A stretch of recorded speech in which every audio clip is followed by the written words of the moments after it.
With Kevin's deal, the Mum's deal, we're going to have to put in these self-contained systems.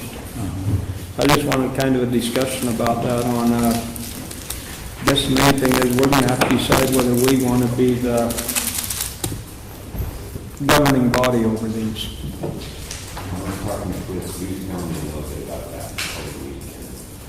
Someone's got to be a governing body. We don't have to do the maintenance or take care of them. We can hire that out, but there has to be a governing body over them. I called Ash Creek. Ash Creek will be, if we don't want to be. They'll be the governing body over it. But I was talking to Chris, our town man, and the staff and stuff. We're not sure that maybe we should be the governing body over these. So what's the advantage for us doing it? So on a sewer system like this deal, talking with Ash Creek, these people that tie on to this, like a subdivision, there'll be a monthly sewer bill for them, for the maintenance of these sewer systems going down the road. Ash Creek says it's easier for us to be the governing body because what they're going to do is they're going to send the town a bill. It has to have 4 inspections a year, every quarter an inspection. So they said the easiest way is for us to be the governing body over it, the simplest. Chris is more than glad to go be certified to do that. We don't have to do the maintenance. I mean, we'll hire that out. And so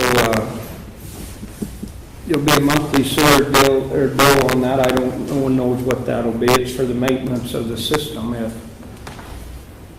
is that something then the town collects and has to Yes. do?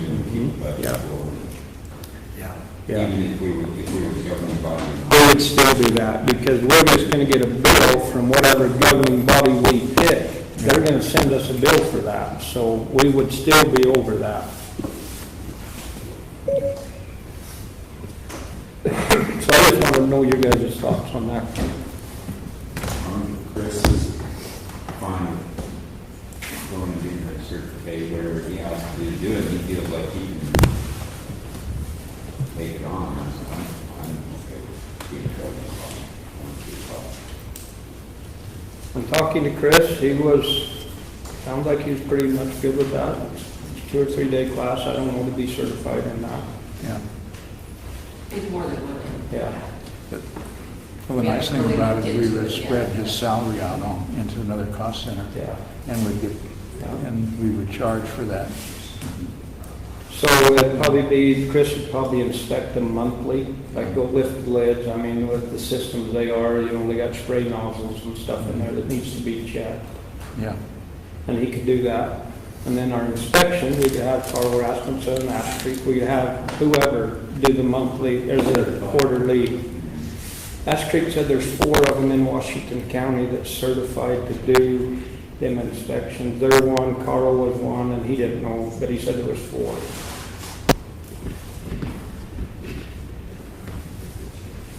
If we do it for them, we do it for the hotel too. Well, and that's something that we could. I mean, if we became that, you could. Right now, I think the motel and the RV park are using Ash Creek. So who ultimately owns the sewer? It'll become the town's. So the town, it'll be Yeah, I don't know how it'd be deeded or paperwork or whatever, but what we thought is, maybe the developer or somehow in there, we need to put a big enough warranty on these systems that we can actually build up a reserve to be able to maintain them. Because starting out, we won't have nothing. That's different, yeah. If it goes out here, and then the town, so then the town has to know his obligation. Yes. And deal with whatever needs to be done. So me thinking, talking to Rod, different, Chris, I think we just need to put in there some kind of agreement, that we have a 2-year warranty on this, or someone, the developer, or whoever's going to pay for the problems with it the first little while.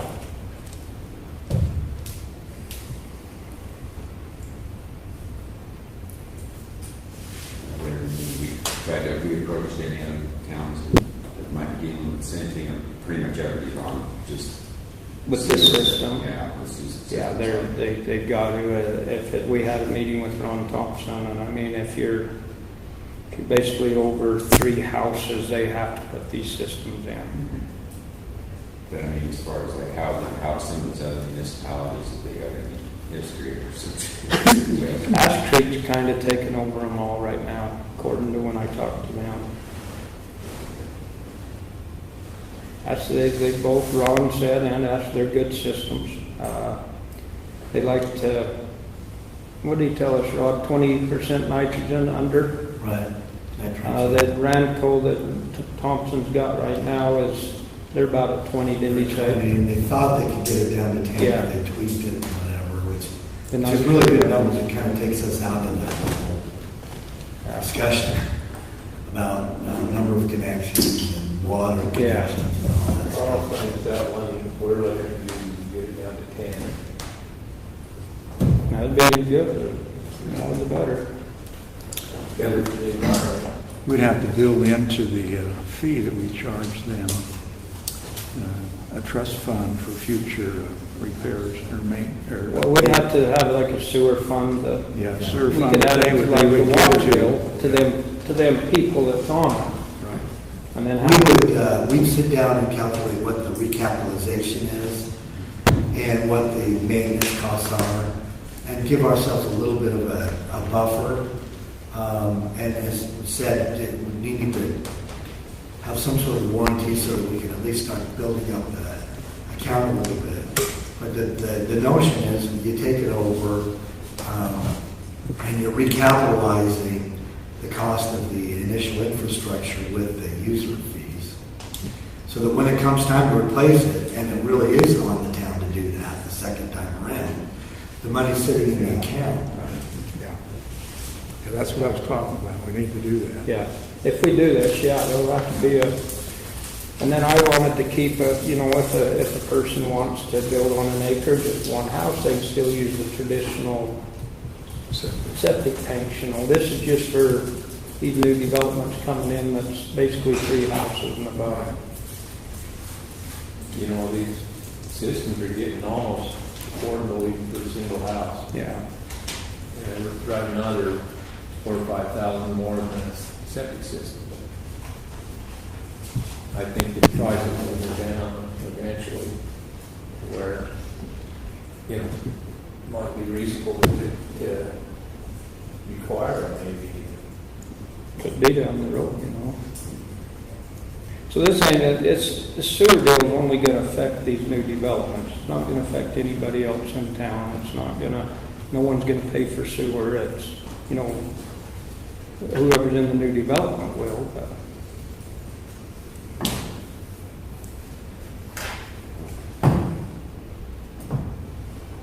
And we've possibly got 2 of them coming online before long. And so we just need to, I think we kind of need to make a decision whether we want to send this to school and let him be certified, or if we want someone else to govern it this time around, or. That's probably what we need to do, isn't it, Rod? Yeah, and obviously there's going to be a few more steps if we choose to, as I say, get into the sewer business as a municipal service. Yeah, there'll be some work that needs to be done to make sure that we're recapitalizing our investment and that the user rates are appropriate for both sides of the equation. Chris was saying at some point we probably need to add an additional part-time staff person if we continue to do these kinds of programs. But it really is, it's set up to be a municipal service. It really is. The billing and all that stuff would come out just like the water bill.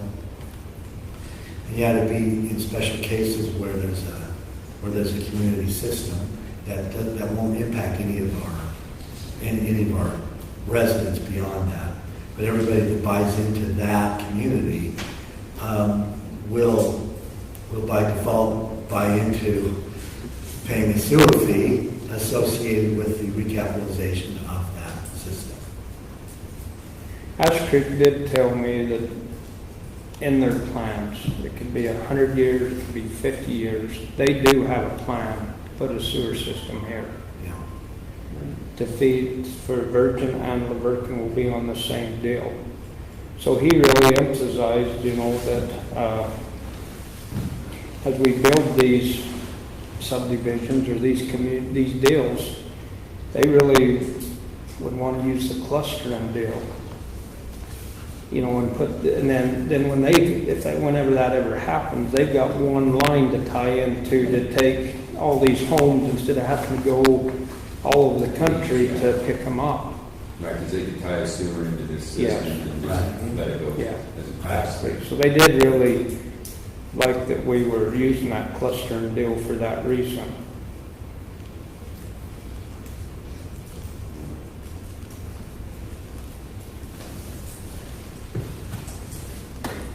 Anyways, all right, well, do we want to think about it and then? I'm in favor of us going forward on it. I think it's kind of, our future's kind of hinging on it a little bit. Well, they're definitely going to come to town. They're going to be here. Get educated and know about what's involved and everything. I don't see why we can't. We'll be a lot better equipped to take care of it than Ash Creek, I think. It's my opinion. Jay, what are your thoughts? I don't really have a lot of thoughts on it.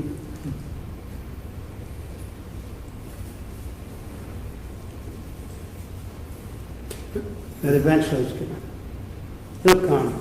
Oh, it's coming I now. think it's, I mean, it's here for these kind of projects. yeah.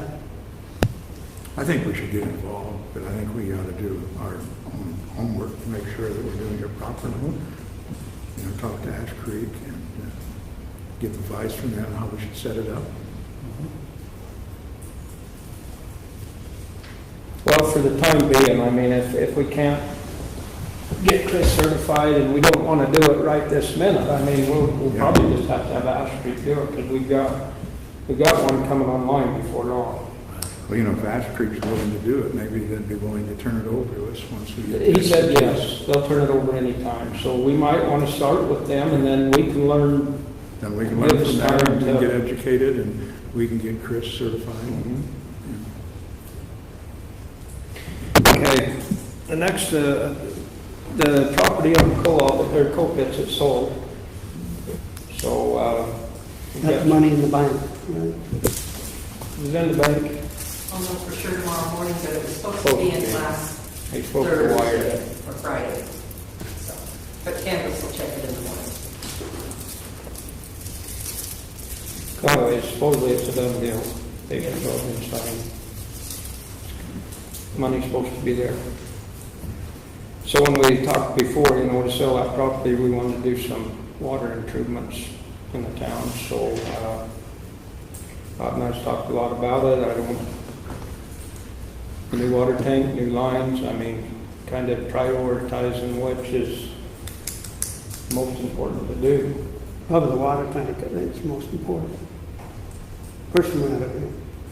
It does sound like you guys up on that end of town, your hydrants, Yeah. a big thing. Yeah, that's, well, Plus the motel. yeah, they can't pass fire flows up there no more. Wyatt's putting in his house, and he didn't pass. But that is the thing, if you put the tank there and not doing the water, I mean, it'd be nice to be able to do it all at once, but that's a lot of money. We're gonna try to get some grants to help and things, but no one knows at this point even the amount of money we're gonna have to do some of these projects, so. Then we got impact fees that we can use for that. Plus we'll have much more impact fees coming on. that we can. But I don't, I told Rob this the other day, I don't feel good at this point with the town. I think what we ought to have is our money and whatever grant money. I don't feel good about going and borrowing a whole bunch of money to do the whole project at once. No.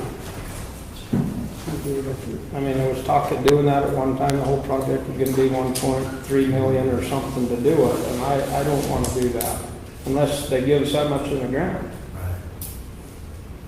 With the money that you're bringing to the table, it does change the conversation. There's no doubt about that. Right. So, just depending on which agency is most willing to really look at that. Sometimes they'll match your money 50, straight up, 1-for-1 with grant money, and then all you're left with is whatever the balance of the project budget is beyond those two pockets.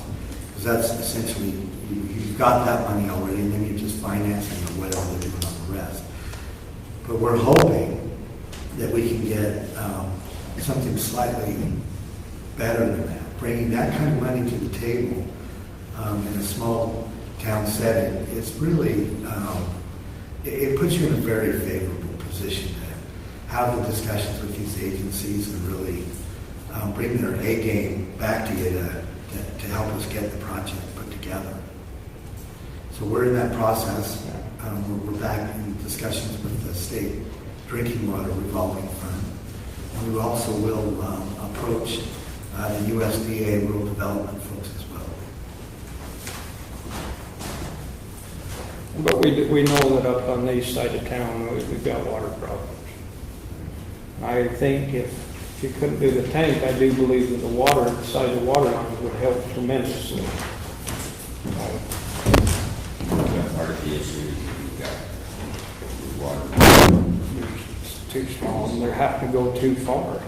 They're just too little. Kevin had a great idea, I think, and that's to bring a 10-inch line off the main tank and bring down the highway and plug into that line, instead of that thing having to wrap around like it does. I think that would help. Well, rather than have an engineer look at it and see if we just oversize that pipe on up to where we're gonna go up and do an eventual tank, if we, you know, if we just have the money to do the lines and see if what that would do to our pressures. Yeah, I think that's something great to look at, probably. And we can model any scenario at this point because we've already done the water system master plan, and that included a dynamic model. So we can insert all sorts of different variations into the model and kind of test it against the system and see how it operates. We haven't done a lot of that yet, just because we know where the weaknesses are right now. But as we start thinking about what are the alternatives, we'll want to get into that thing and see what the tank does at the location that we're thinking about.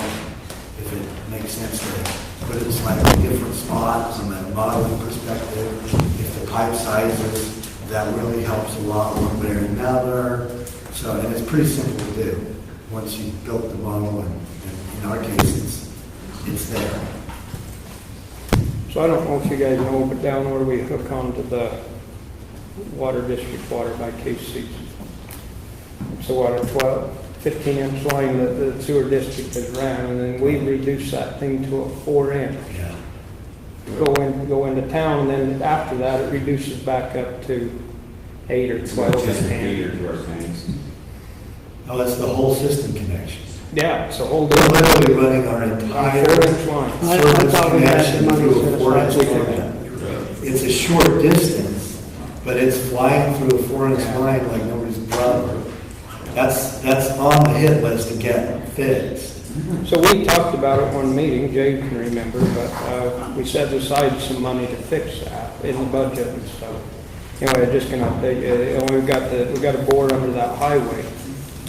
And at the same time, I asked Chris, we looked into boring up east where that new tank's gonna sit, because that's gonna have to be a bore too.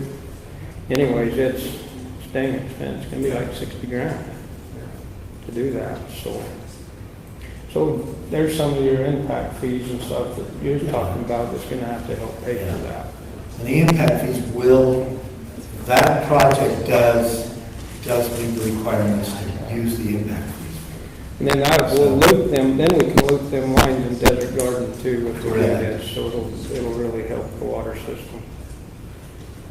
Maybe we'll have to replace more pipe when we get more pressure.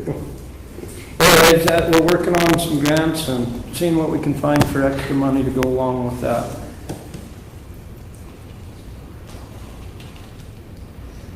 The tourist and transient room tax, I think you've got that on your deals. Anyways, I just had, we looked at that to make sure we were maxed out or getting what we could on that. This system right here. Is it on here? Yeah, Oh, it's on our, on this one. It's added now. yeah, it brought to my attention that someone said that we weren't getting what we could be getting. Well, we called the state and we basically are, aren't we? Monica? Maxed out on everything Yeah. except for the highway. We can go for 0.3% on that. Highway tax. On the highway tax. But our room taxes, everything is maxed out. And that's the one What do you that's mean, maxed out? highlighted that very. We're getting all we can get. Huh? We're getting all we can from the state No. on the taxes.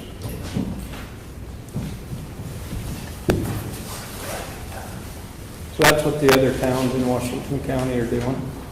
See, Hurricane's got, we don't have that HT, the one right in the middle. Some of the towns do, some of them don't.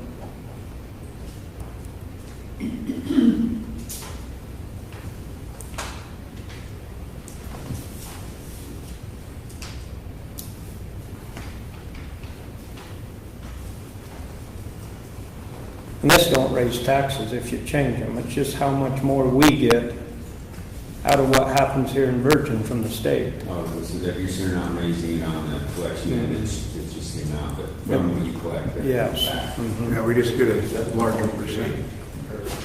Well, the middle one, see the yellow, see Virgin's not getting that, Tokerville isn't, Springdale isn't. I don't really know why, but Springdale doesn't need to. I don't even know the process to go through to get that. All he told me was it would require a vote and we would need to contact our attorney if that's what we wanted to do. It says it needs to be put on the ballot. Oh, that's right, yeah. So anyways, if we want to look at that further, we can talk to Heath about it. I already talked about the boring under the highway. And then I put the repeal of chapter 21 on here. I talked to Heath. Last time we were confused about it, I'm still confused. Heath hasn't. Anyways, I don't think we can, there's steps we have to do at the state to do this. It isn't just what we can do. We have to go through a process with the state. 21 was The camp zone on Smith. So I talked to Heath today. He said he'd have it ready for next week, or next month. So the one that's on here, this repealer, isn't it good? No, that's not right. We just want to table it. I think we're gonna have to, till next month. He said he'd have yeah, it. it's like under here, Yeah, get it straightened out. yeah. Well, it didn't happen. That's probably my fault, but it didn't happen. We still under the time frame? Mm-hmm. Are we, the time frame still okay if we do it next? Yeah. You can't just repeal the referendum. You have to repeal the you have to repeal the whole ordinance and then redo, anyways, there's a process to it. It isn't just saying the referendum goes away. You can't do that. So this is going through, procedures with. Yes, with the state. Yep. State. Mhm.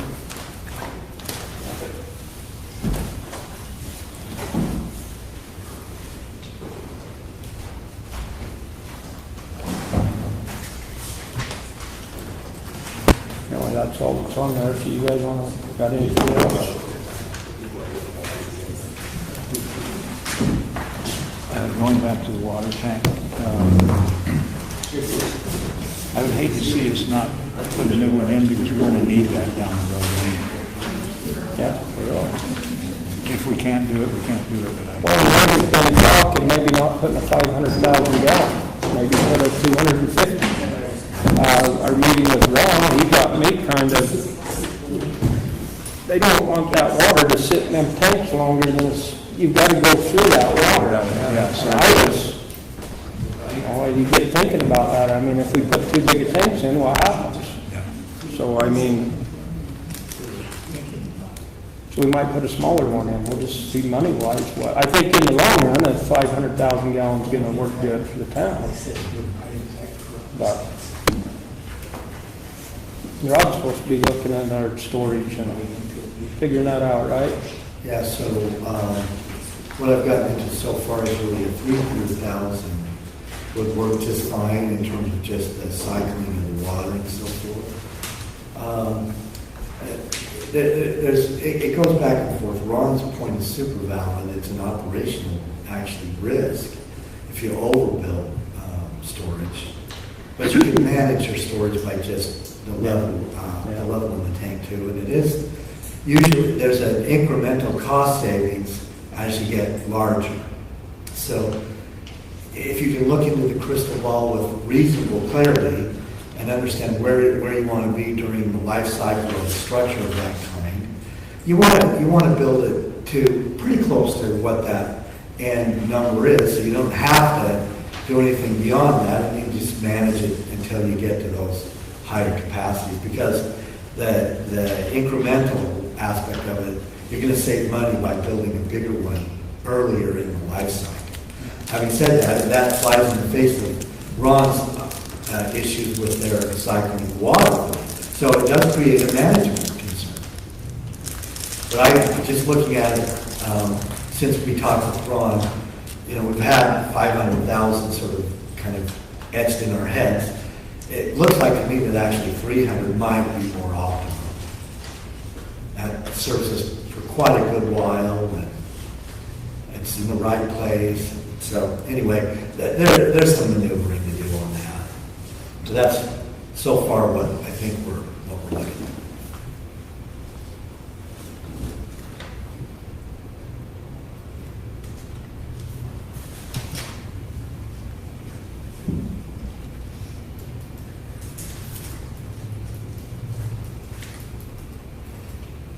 Anything else?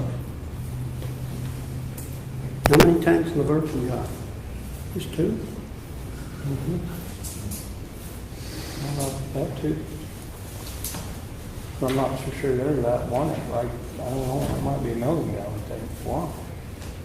It's a big tank.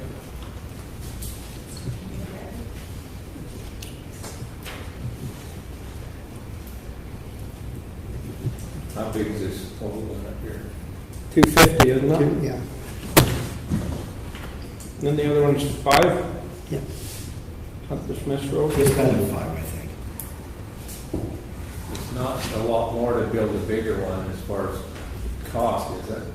Well, I mean, it's incremental, like Yeah. you said. You Like, save a it's little not that money. much more to go up to 500, go a little bit wider, and your volumes go up fast. Yeah.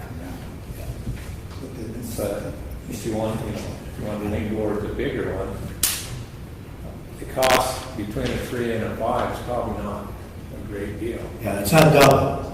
It's Not not anywhere near double. No, it'd be- You do have some first cost savings there. It wouldn't even be incremental to going from 3 to 5 as a straight line. You save some money, the larger you go. 10 or 20% more. It might be, you might save another 10 or 15, who knows?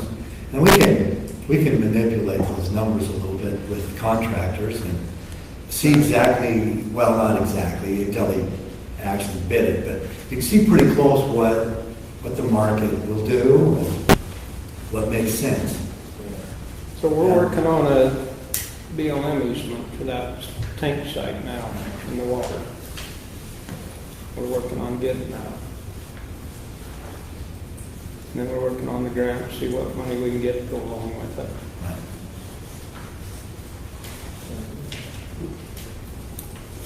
All right, at 7, so we can get started in our regular meeting. Oh, Leroy, would you do the pledge? Jay, you're ready to prepare? Sure.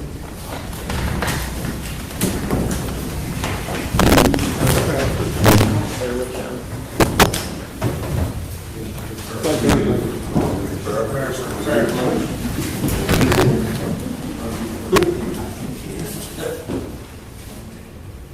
Our Father in heaven, we thank Thee for the good country we live in, the freedom to enjoy, for this town, and for those who work so hard to make things come to pass and look out for our future and our families and our town. We thank Thee for our community, and we ask Thee to bless us that we will discuss and plan those things that are essential here tonight, and Thy Spirit will be with us, and we'll have good discussion. We do this in the name of Jesus Christ. Amen. Everyone please stand. Follow me in the pledge. I pledge allegiance to the flag of the United States of America and to the republic for which it stands, one nation, under God, indivisible, with liberty and justice for all. Thank you.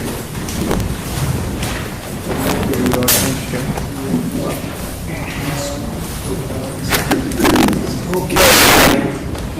Declaration of conflict of interest, Leroy? None. Jay? I have one that with the moms, I farm their grounds, so. Kevin? Yeah, I have one that Mesa View final plat number 18. Okay. Dan? Okay. Okay, number 5, checks and invoices, I think we need to table that. Yeah, I didn't see anything. Can we have a motion, or we need to table that till next month? They're not available. On motion we table, number 5. Okay, Dan made the motion. Second. Okay, second, all in favor? Aye. Okay, the draft minutes of October 2nd, 2017. yeah, 2017. So we just get it there. And I'm the only one with that meeting. Each day to get out. I was wondering why I was in there, honestly. Yeah. So you and I need to,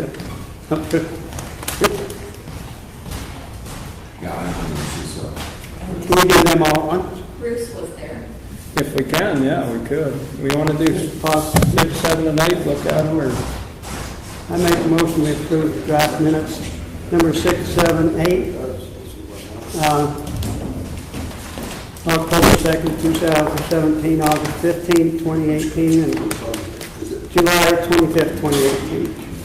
okay, Joe made the motion. Second. Leroy second. Leroy? Aye. Jay? Aye. Matt, aye.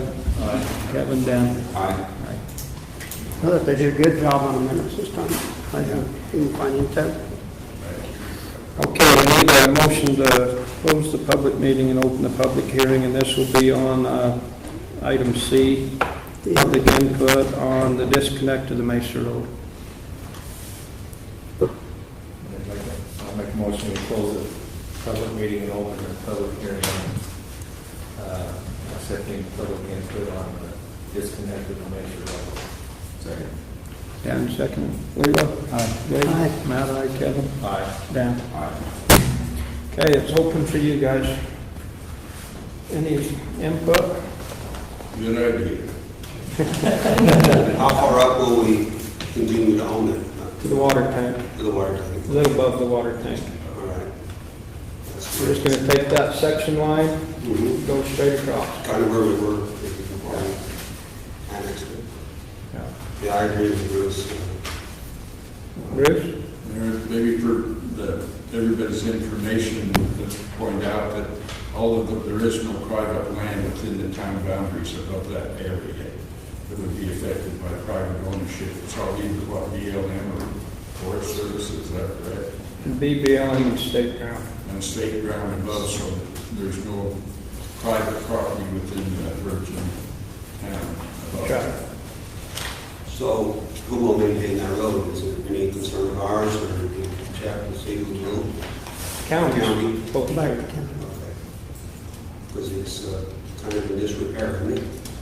To say the least. I haven't been up there. It's all that on here. Very scary. Wow. Chris was there today, so that tells you after every rain. Sean, did you have a comment?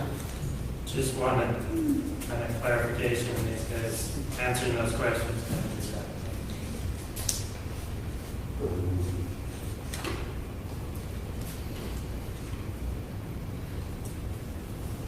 You have some? Well, you're smiling like So, you have some. will we put a You'll hear what you. town limit by then, town version, it doesn't really matter. I mean, we know that there's a demarcation line, like, I don't know, coming down. Probably see another sign that says in, you know, Yeah. End of, or beginning of county maintenance, like. right, something like that. Just to let them know that, hey, this is ours, we're not letting it go, Yeah, go south. Something like that, sign off the bill. That way they can go complain to somebody else. yeah, because at Pollock Road, you know, that it's got a sign right there Okay. that tells you when you go out. Or maybe we can do something like that. Yeah, we can do that. Okay.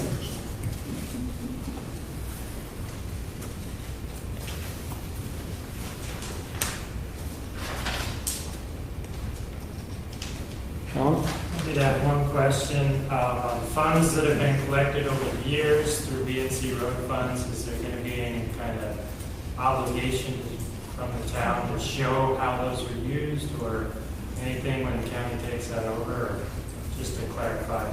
I don't think so. I think BNC road funds can be used on any of our roads.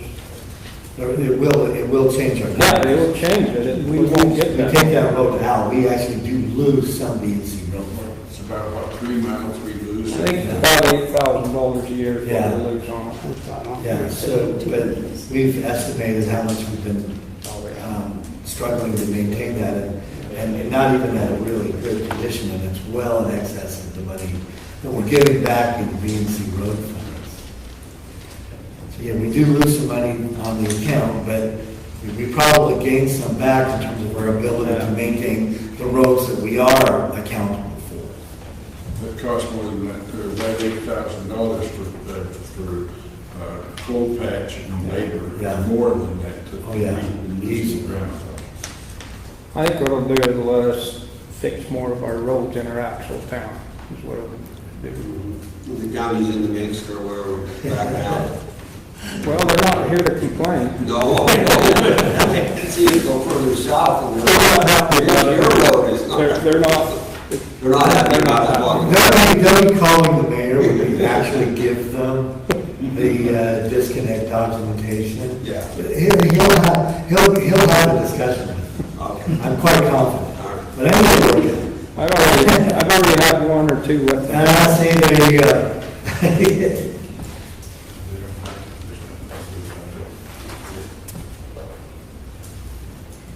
All right, if no more, I need a motion to close the public hearing and open the public meeting. Okay, Dan, Kevin seconded, Dan? Aye. Kevin? Matt, aye, Jay? Aye. Leroy? Aye. Okay. Your turn. Gillen's gonna give us a presentation on their, camping deal on the Sheets Ridge Road. Just kind of,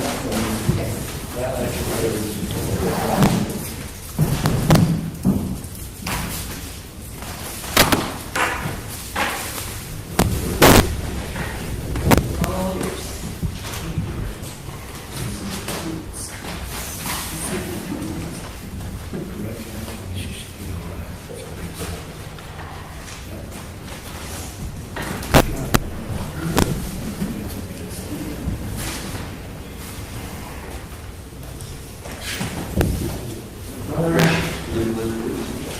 listen to me. That's too green. Yeah, all right. I expected that. So, for those of you who weren't here the last time, I was here about 6 months ago, and we had a discussion about we have a camping problem here. And what the council did was they appointed a citizens committee, and I believe it was Bill and Scott, and Cameron, April, and Lon. They gave you some valuable input, and we went back and we put together a plan, and that's what I'm going to show you tonight. And what we want on that plan is a draft plan, it's out there for public comment, and we want your opinions on it. So, but for those of you who weren't here the last last time, I want to go over briefly how we got to this point, because it's actually pretty interesting. So, as part of this, I did a little research. That's not good. And Zion National Park, their visitation, if you look back to 1990 to 2013, that's a 23-year span. So over that time, they went from 2.1 million visitors to 2.8 million. And that's an increase of about 30,000 a year if you average it out, or about 1%. 1% for visitation, that's pretty doable. Then this happened. And regardless of how you feel about the Mighty 5 advertising campaign, from a marketing perspective, it was incredibly effective. It's the most effective one I've ever seen. Because the results of it were immediately obvious. There's our 2013 number, 2.8 million, over the next 4 years. Remember that last one was 23 years. 4 years, yearly average increase of 424,000 visitors and 9% every year. And so all the people came here. At the time, there weren't enough hotel rooms. We're starting to catch up there. There's definitely not enough camping. There are a number of plans out there for some private developments, but we started seeing impacts that we couldn't live with, and then I started getting complaints from Virgin residents, and so this is what we came up with. So I wrote it up to the state of Utah because they actually initiated Design Regional Collaborative. There's a lot of talking going on. It's kind of slow movement, but they actually are making some progress. I know some members here on the council probably sit on that committee. But they came up with 10 things that, when I looked at those, there's really 5 of them that we're addressing here with this plan. And it's impacts on community character and quality of life, camping concerns, public health and safety, the water concerns, in my mind, that's a watershed issue, and environmental impacts. So when we talk about camping, there's really 2 things we're talking about. We're talking about developed campgrounds where you pay a fee and you stay inside. You've got a restroom, you generally have running water. And then you've got dispersed camping. You go out on a hunting or fishing or a biking trip and you just camp wherever you want. That's what public lands are for. We want people to do that. But the problem comes when you try to cram too many people into a too small area, and you start seeing impacts that just are not sustainable. And that's exactly what's happening here, particularly along Sheep Ridge Road. So 2 years ago, we said, man, we got to get a handle on this. And so we went out and I had a couple of interns and sent them out, and they started doing some mapping. So every one of those red dots, this is Sheep Ridge, right here. And then we've got Gooseberry Mesa, Grafton Mesa, Wire Mesa, and Smithsonian Butte. So we went out and we mapped every campsite that's out there. Map 4 up there, we haven't done yet, that's obviously Pull-Out Terrace. But what's interesting is that I sit on the Washington County Camping Committee, which we have now, and they have hired a graduate student who's doing his master's thesis on the impacts of dispersed camping on communities, which is pretty fascinating. And he's going to go out and he's going to map everything that we haven't done yet along the Highway 9 corridor. So we're really looking forward to seeing that data. So this is what we came up with the campsites that are along Sheep Ridge Road. We also realized over time that they're adding about 5 new campsites every year just from people going out and saying, every place is full, I want to camp here. They crush the vegetation and it happens. So we collected a ton of data and put it all into our GIS system, and this is what we got. The size of the site in square footage, the level of use, is it daily, is it weekly, is it monthly, is it 2-wheel drive, 4-wheel drive access, is there a fire ring, are people collecting firewood there, what's the surface type, is it dirt, is it rock, is it a mix, are there social trails showing up, what's the vegetation type, is there litter, evidence of human waste, and then finally, what about the appeal of the site? And the way we did that was, if I was to go camping, do I want to stay in that site? And then we looked at manageability. If we were to designate this site, what does that mean? Because that's ultimately what we want to do. So what we want to do is we want to say, you can camp here, but only where we tell you you can camp. It's called designated dispersed camping, so people can still go out there and camp. There's going to be designated sites. So what are our goals? Well, this was my number one complaint, right? We want to protect the view shed of Virgin residents because we literally have people camping in the backyard sometimes. We want to move that camping further away from neighborhoods. There's room to move those out there. We want to eliminate that proliferation. We're going to have a set number and we're going to say these are the designated campsites, and that's where we're talking about that. We want to spread the existing use over a greater area, because if you look at it now, everybody's kind of clustered in these areas, and it's just a barren wasteland in some locations. We want to reduce the potential for wildfire, and I'm going to get into that in a minute. We want to have regulations for this area, but they need to be clear, concise, and enforceable, that everybody can understand and have easy access to. And all this information needs to be accessible both online, or if you just someone shows up in their video, there's no ambiguity, they're going to know exactly what to do. And we want to provide an enjoyable experience for those visitors. Okay, so here's Sheepbridge Run. So the blue lines on there are bike trails that are out there, and the red lines are 2 tracks, and the green lines are secondary roads. And then, of course, there's Sheepbridge Road. So in order to actually do this and make it enforceable, we have to say there's a boundary. And inside this boundary, that's our designated camping area.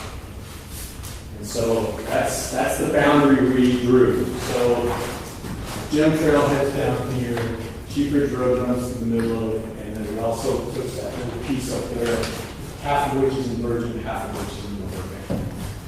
Well, by the way, I had a meeting with the city administrator for the work in Kyle Googler last week, and he got wind of this plan, and he goes, we want to do that too. So I got a meeting with him in a couple of weeks talking about that. So we put that boundary out there, and we looked at those campsites, and we said, okay, we need to run a view shed analysis. So we picked a bunch of homes at random, probably one of them was yours, someone here, and then we applied that to a digital elevation model, and it says, here's what you can see, and here's what you can't see. It's not 100% foolproof, but it's pretty good. It's a good starting point. And no surprise that the closer you get to town, the more visible things are, right? So we took that data, and then we combined it with some of the areas that are seeing unacceptable impacts, and we came up with the red ones we want to close, the black ones we want to keep, right?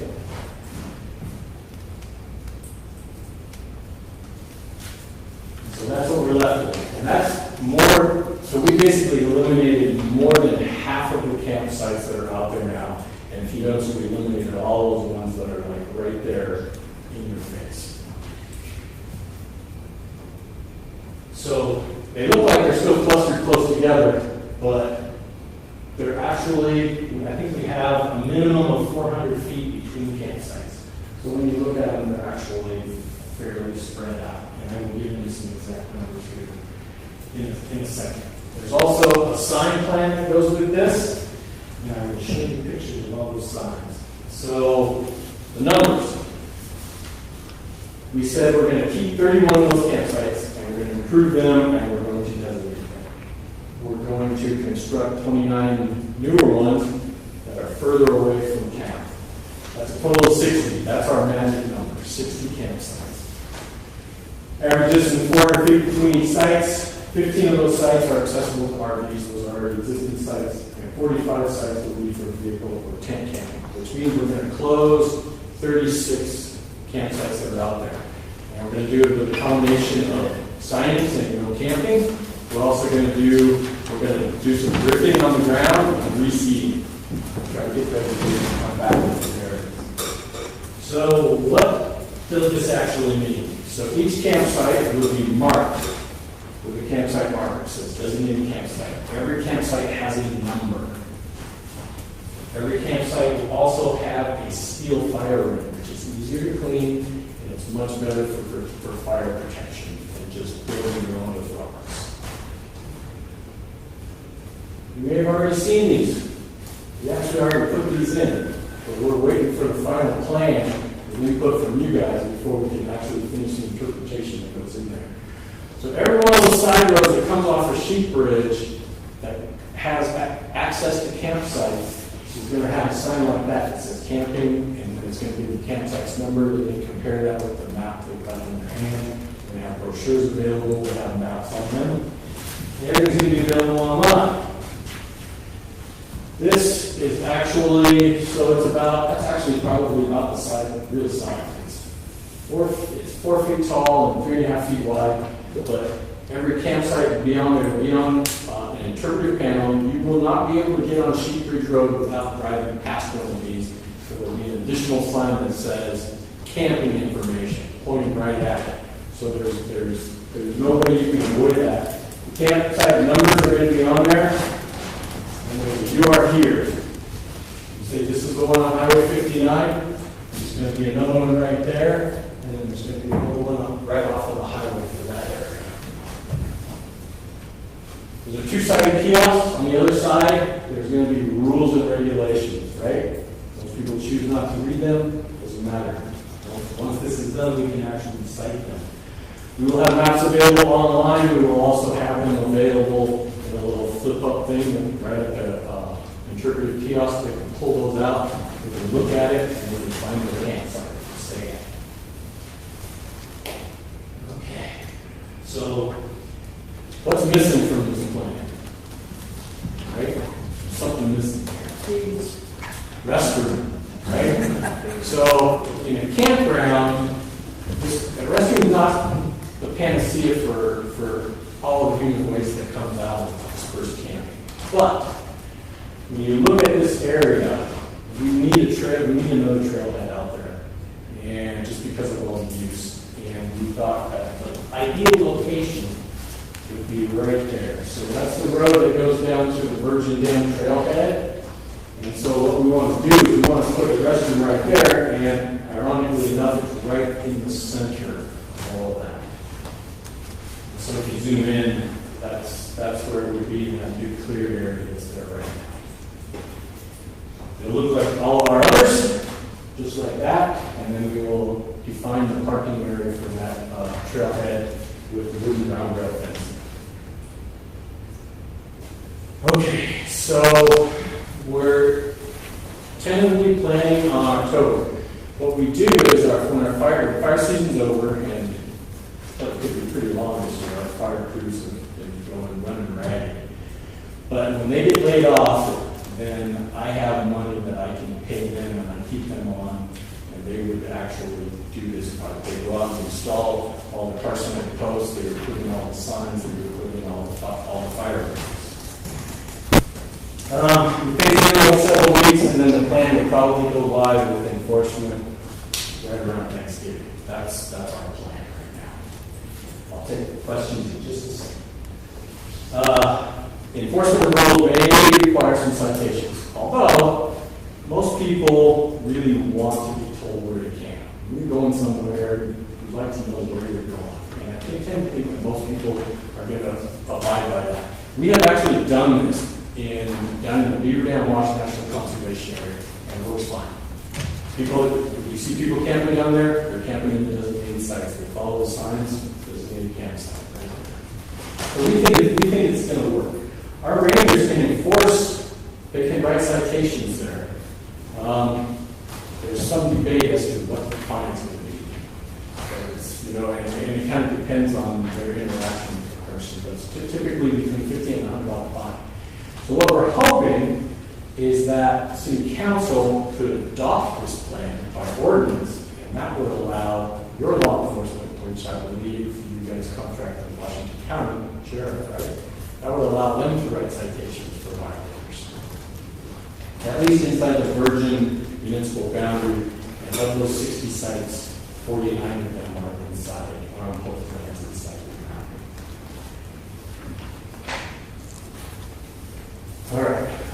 I want feedback and I want suggestions on this. And public comment is open until September 2nd.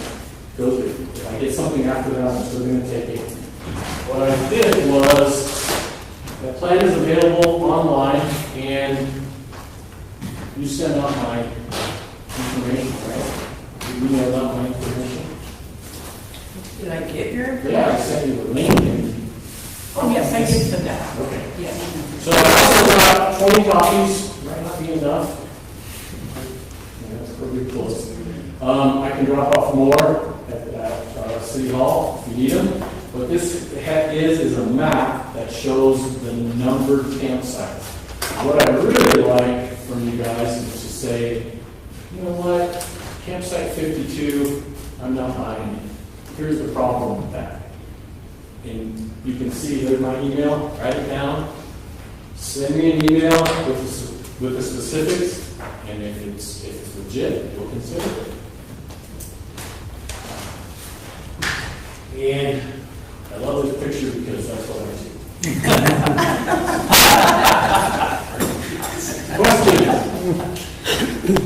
Yes?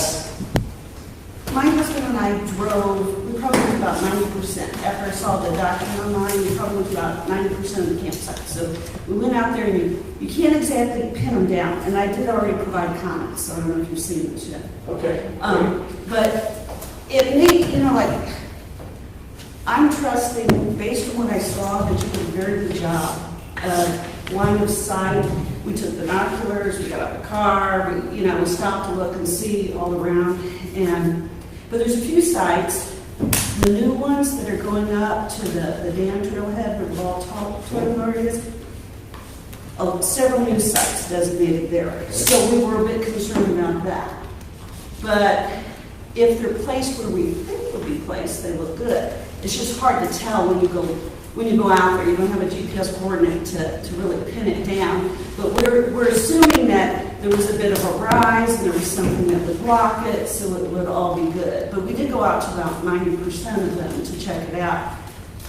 On the section, so the section on Sheep Ridge, where you're closing down a big section and you're shifting it down a little bit lower, excellent, looks great. My question was on the area off the 9, where they've just obliterated everything. Like by the dam road, you have 4 designated spots, but that whole area is so. How are you going to contain them to four spots? Does the signage say? It's a great question. Yeah, that area we went back and forth and we really struggled on. And one of the things we actually considered was closing it down altogether. What we really want to do is go in and do some restoration in there. Right? So we have some rip and burn and then reseed and have to be signed for a while and keep people off of it. And then the sites themselves would be much smaller. That's the goal. And my concern came out of it, there were no yellow or red dots in that area. They were all black. Didn't put any new sites in there. Those were all. Well, but red and yellow is closed down and refurbished or signage. So blue was the new location. Blue is new and black is existing. Right. So there were no new, but there was nothing that designated like you had on Sheep Ridge that you were going to clean it up or close it down. Oh, good question, and that gets into and we did actually discuss that because there are more sites in there, but it's difficult. It was difficult to delineate because those areas are just hammered. Yeah. And so essentially, we're going to designate the sites and then rip and burn everything else and try to bring it back. And does the signage indicate how many people are allowed at a campsite, how many vehicles or anything that? Yep. And how many is that? We have 15 RV sites, and that's the other thing I would like comments on. Do you think 15 sites for RVs is too many? Do you think it's too few?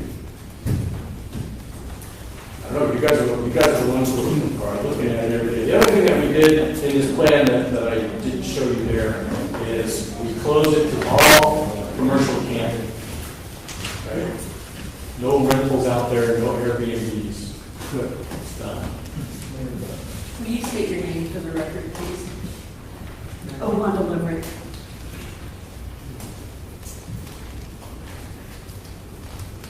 think the BLM is to be commended for this and their approach to the problem that we've had out there for so long. And I'm just thrilled to see this progress and the cooperation. I think it's a great thing to be commended.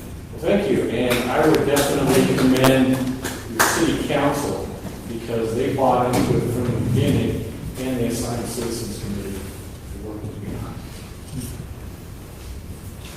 So these areas designated, is those the only ones currently, or are you looking at maybe other BLM lands around the town? That's a great question. The short answer is, it looks like it's going to keep going. We're going to keep going because Laverton wants to do the same thing. And we have plans for this, assuming this is going to be successful. And there's no reason to think that it's not going to be. We're going to do the same thing up on Gooseberry Mesa, Wire Mesa, Grafton Mesa, and all along Southern View. Because it's just, I mean, if people have four-wheel drive or all-wheel drive, a lot of times they're not camping there. They're going up there, and we're having the same problem. I mean, 424,000 new people every year going to Zion National Park. It's just an impact that we've got to get out in front of it. Otherwise, they're just going to keep, the campsite proliferation is going to continue to happen.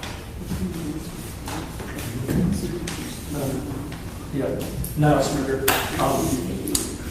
One of the things I'm interested about is the density in terms of the actual activity. So the definition of camping is kind of an open thing, but I know that around here, a lot of times what that definition includes is they show up not just with their camper, but they also have little four-wheelers and ATVs and things like that and start tearing around. And so a place where people are going and they're actually camping, or actually just sitting there camping and looking around, is different from going and then getting out your 50 ATVs and every single kid turning around, and all of a sudden there's this huge dust cloud. So the density, I think, is a function of, That's a great question, and what we did was we said no more than 2 vehicles per campsite.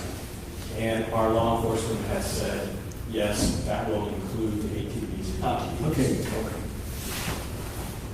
Yeah, that was a topic of conversation. Sometimes it gets a big cloud of dust out there. Yeah, and to be honest, Sheep Ridge Road is not the place to have an ATV party. There's plenty of other places that are appropriate, like Sand Mountain. It's not really here. That's what it's there for. Questions? Lisa Sever, are there fees and reservations? Nope. So you really think it's not going to change anything? I mean, it's going to be better. It's not going to just do what they're already doing. They're just going to create their own camp spots. No. Well, that's where the enforcement comes in. Because I don't think it's, if you know, if there's websites out there that talk about Sheep Ridge Road, and they tell people, if you want to camp, for free, and they'll give them directions. It's not going to take long for that information to get out that, oh my God, I got a $100 fine. And we can put it out there too. And that's the thing is I want the maps to be available online, the rules and regs to be available online. They're going to be on our website. I would love to have them on the Town of Virgin's website. And the information will be out there. I mean, it's the digital world now. It doesn't take long. My experience with people, and I just didn't just first camping Yes. but a lot of them that I've noticed around here, it is because they come to go to the park and there's no camp. And then they're scrambling. And I know Rio, Design, you guys get in the driveway there a lot. I've stopped and asked a couple people, like, hey, do you know you're on private property, there's no camping? I'm like, yeah, well, we want to go camp in the park, but we can't go to where to go. And that's where, being able to direct them, like having the signage and stuff, because they had just no clue, they were not online, and they had no clue. But yeah, I think they really are looking for something, I think the majority are looking for something that's designated and they can feel good, they don't feel like they're going to get roused in the middle of the night. They just, most of them will be at the park, but that's just right. So I got one more interesting tidbit for you about money. So this is definitely costing us. When you add up the Carsonites and all the new custom signs and paying the fire crew and buying steel fire, and we're going to be into this for about 45 grand. Right? Maybe closer to 50. So under the Recreation Enhancement Act, which by the way was the greatest law Congress ever passed, when we permit an event and we charge fees for that event, we get to keep those fees in our office, and they can only be spent on recreation. So the cost of implementing this, you know where it came from? It came from Design 100, 25 hours in Frog Hollow, all those events you have here, we're dumping that money right back.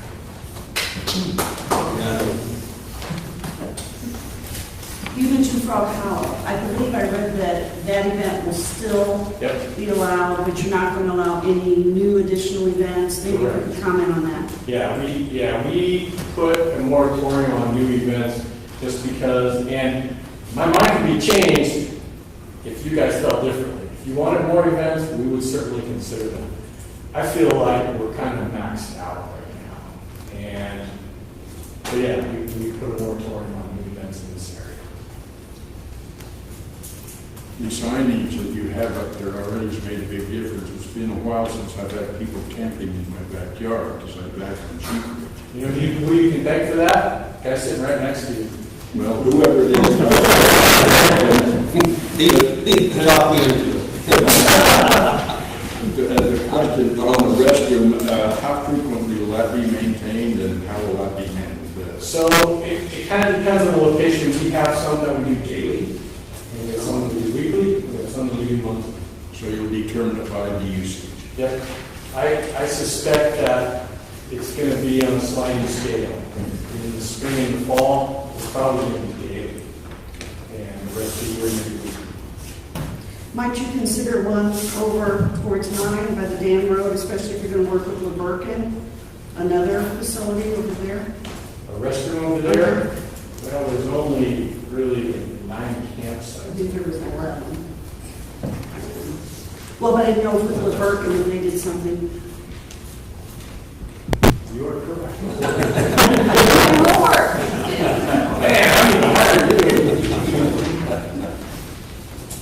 Would that be a consideration? Possibly, but the reality is that for a number that low, we typically don't put in the restroom. There's a big private area kind of out by the rock quarry where a lot of people camp. Is there any way of controlling the camping out there? Is that just going to focus everybody into that area? So you want the federal government to start making rules on private property? No, I'm just asking. State your name, please. No, private property is private property, and they can manage it however they want. Now, that there is a 40-acre section of state land that's right there up in it's in the northwest corner of that private property, and I think that's going up for auction. But you guys would, if it goes up for sale, then it's in your municipal boundary, so it's subject to your zoning. But I know there was some campground folks over here. Is that it? I can't get off using of course. Okay, would you entertain the thought of maybe putting some information there at the restroom? Oh, absolutely. There's going to be a kiosk there. Is there going to be another one there? Okay, all right, great. And the other point is, and I'll follow up with what you said about the other BLM lands. We're seeing a lot, not a lot, but my neighbors have told me about some up Mesa Road, up near the water tank where they turn and come out on the point. I believe that might be BLM land up there. I don't know if that's something that you're thinking about looking at, or is it BLM land on top of that ridge? And then also, Co-op Terrace Road on the right side, bordering the private party. You know where I'm at? Yeah. Where the private section, the lower section of BLM. Is that something that's just still going to be wide open? Yeah, I think that the way we envision this plan is that, I mean, that boundary is not set in stone. we can expand it or contract it as needs arise. I think that the water tank that we're issuing you a right of way for. No, No, different. no, it's a different one. I thought that tank was on state, It's just something to think about. And the other third part of the question is the fire engine. Are you gonna look for local support to try to help clean them, keep them clean, or is it something that? well, that would be nice, but what we've done is we collect, like I said, we collect fees for events and for commercial use. And we get to keep those fees. And so we actually just hired 2 new positions with that money. And so their official title is park ranger, but they're field folks. So that's what they're going to do. So they can help us oversee that. Yep, absolutely. But I would take any volunteer help that you might want to offer.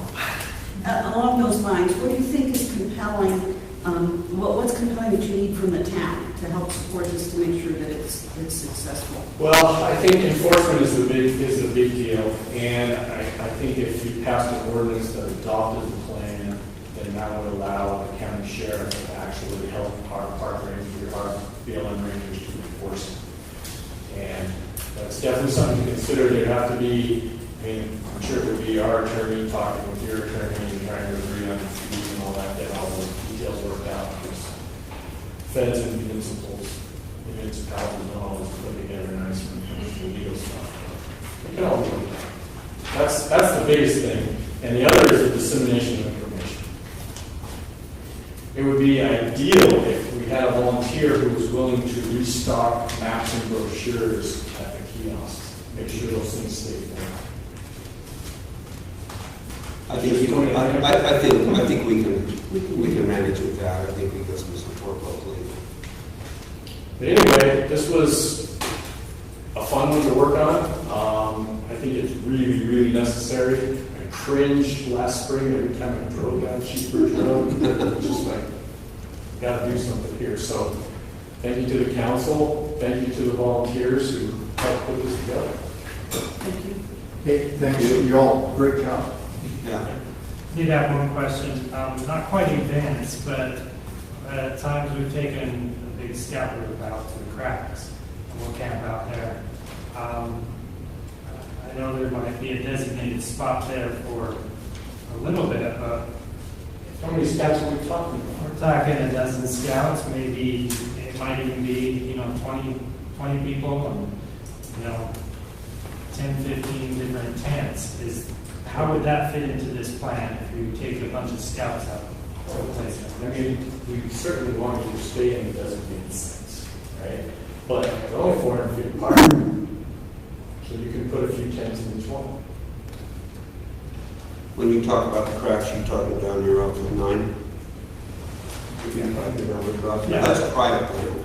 Oh, yeah, that's right. Yeah, so That's- that's private that's- property. That specific That's- spot, yeah. I'm just Okay, saying in and that that's your general area. area. Okay. That's in Verkin City anyway. Mm-hmm. It is a reverse. Yeah, so that is in the working. Right. No, once this goes into effect, it goes into effect, and we don't want to offer exceptions to that. So you talk about 2 vehicles per campsite, and that would include ATVs.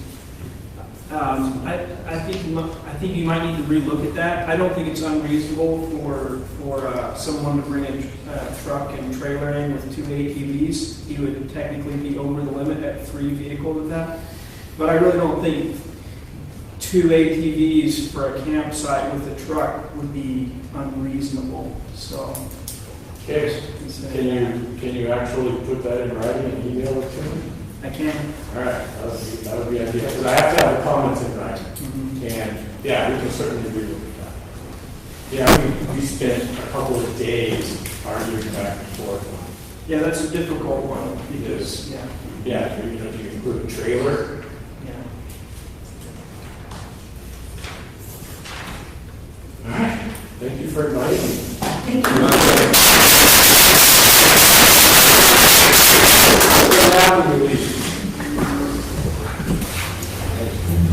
So I guess you're gonna get the council or the city the final bill when it's done, right? What's that? You're gonna get us the final bill when it's done, and then, Yep. Yeah, I will send you a copy of the final plan, once it's signed off on, and we'll go from there.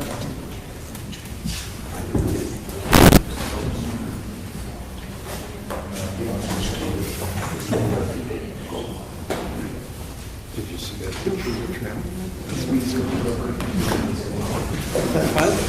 Picture of the tram. You see all the trees and everything out there. Yeah.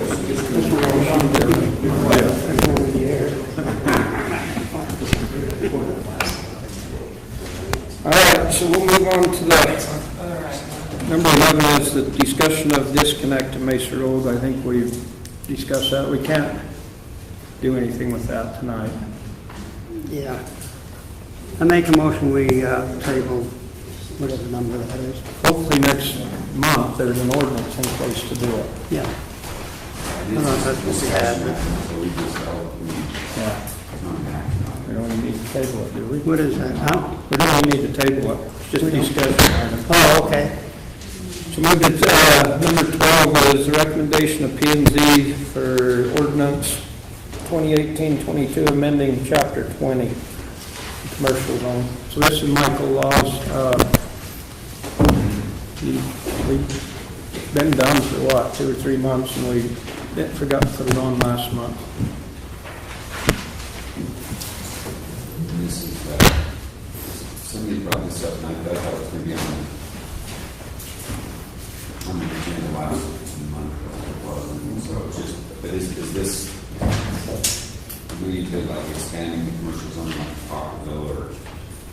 No, this is expanding the commercial zone where the bull sits is already commercial. It's putting it to Mike's. So no comment has been, What's your same thing on Parkville, we've got, Number 12. we've got the virgin goods, and then. The other thing, why don't we go take it over the Parkville on Gene brought that up.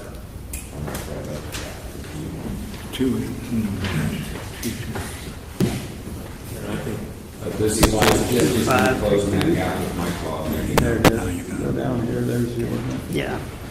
I went through all these, I could. So he wanted to put in, if I remember right, he wanted to put in yeah, and so there's jam and stuff out of there. So there was a recommendation that we send it, might as well go all the way to Parkville Road with it still. Or I guess it's going. Coming back.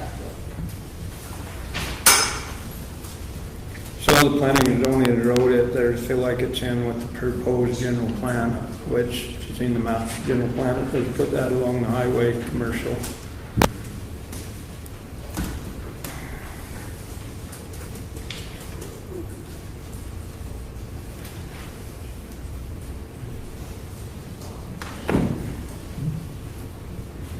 Yeah, there is a comment that they'd like to see it. Some of the residents would like to see it zoned to expand to Pocketville Road. And you've got a commercial lot right on the corner. Mm-hmm. And you've got park. No, we're not expanding the zone, we're just making it available. Is that right? No, yeah, he'll have to come in for the rezone. Just in their location. Yeah. Just your location, right? It's not actually zoning. Right. So he would He'll come for a rezone, yes. I guess, I have them. Can we change that in this meeting, or do we have to send it back? I don't think we could do it in this meeting. Change what? Did actually designate, Huh? actually designated, you mean, or what? It isn't in, Right now, it's not in the ordinance Right itself. now, Just goes from Pogville Road. it goes to 150, doesn't it? 150. Oh, yeah. Right now, it's going from 150 west, and we're saying, take it, might as well go from Parkville. Yeah. There's talk about that, and I thought that's what they were doing. No, it says that if you read the ordinance. Yeah, I got it. Bottom. Yeah. Michael, he wants to get started. He's been in the office a few times. I mean, Yeah, there's no reason, I mean, if we We've held him up a extend it, couple of we can do months. that another Do time. it later. We could always amend this. Yeah. I mean, like, yeah, there's only, because the way it makes sense, you've got, spots on the commercial stuff right there. well, the commercial against it. One side's already commercial. It is, yeah, it is.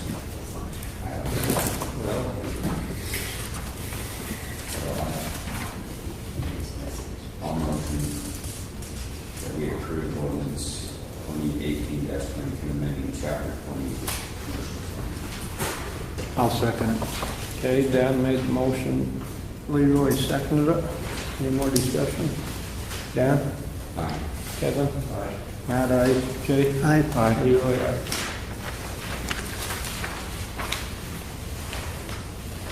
Okay, number 13 is, we've done this to some of the ordinances on the house side, but 22 hasn't ever, we didn't do it in 22 on that house side. This is an ordinance that it was supposed to be on there 2 or 3 times, 2 and haven't been put That's on. 2018-23.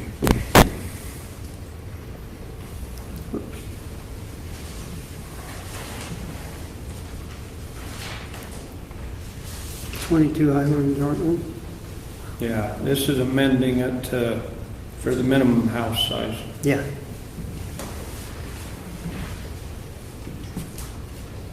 That one's pretty basic, I think.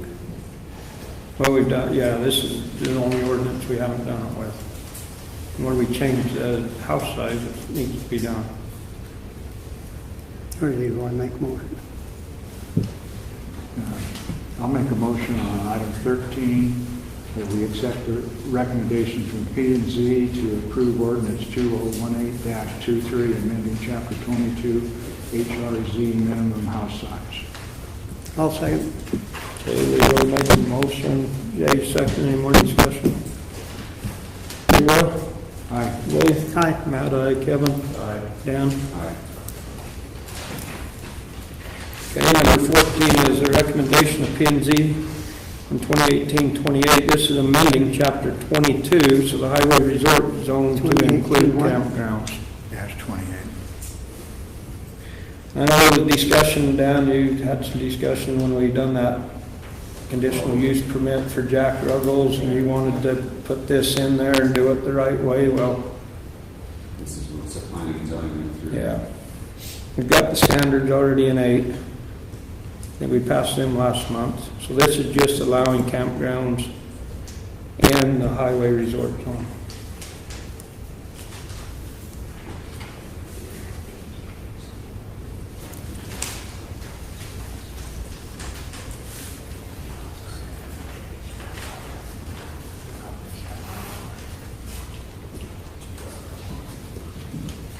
Not changing locations or nothing, it's just adding that. Yeah, just add that. Yeah, as a use.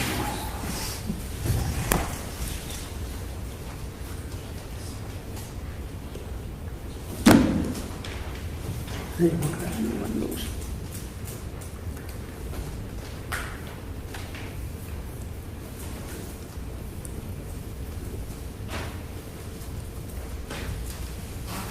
Can you make a motion again?